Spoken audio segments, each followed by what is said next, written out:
Hi, this video is an informative speech about candle making. First of all, did you know that candles have been around for thousands and thousands of years? They've even dated back to the ancient Roman times. They used to use them as a light source as well as a heat source. Now, back in India, they used to melt cinnamon for candle making. Also, back in China, they used to make candles out of whale fat. Imagine that. Now, let's get started.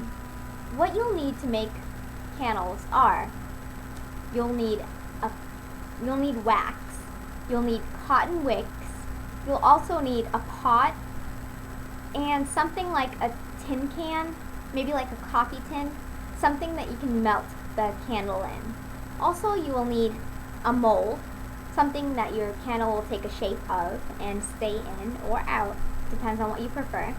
Also, you'll need some crayons, and that's only if you want to add color to your candle, and also some fragrance scented oil, and that's only if you want to add some fragrance to your candle.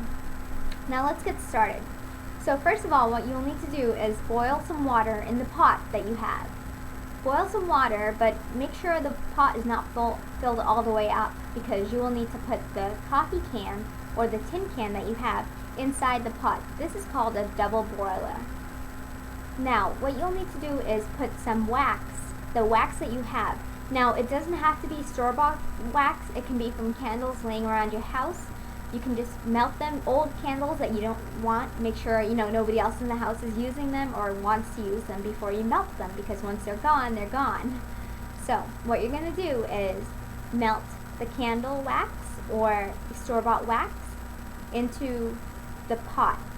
What you're going to do is put the wax in the tin can and then put that tin can in the water. Once this water starts boiling, you need to turn the heat low because you don't want to burn your wax.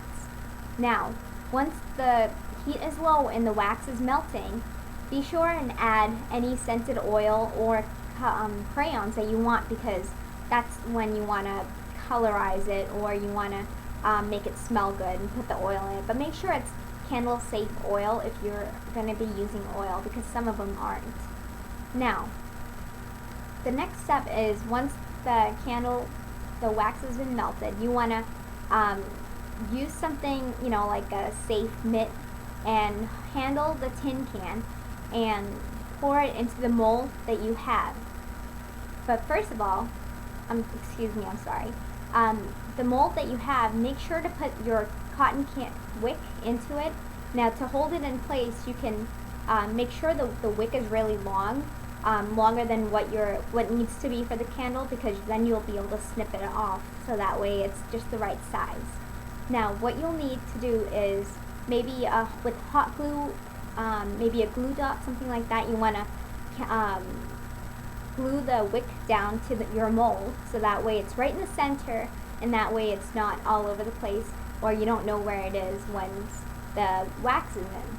Once the wick is in, hold it in place while you pour the hot wax in with your other hand. Now, make sure you use a pot holder or something so that you don't burn your hand. Now, once the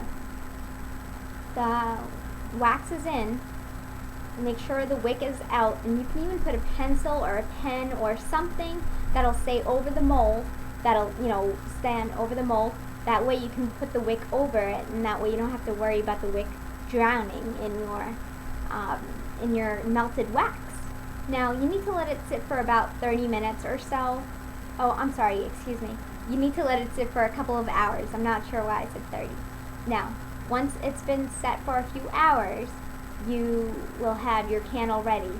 But now, if you want to take the candle out, you can just turn it over and it should slide right out. If not, you can use the mold as the base of the candle and use that as your candle holder. Okay, well, thank you.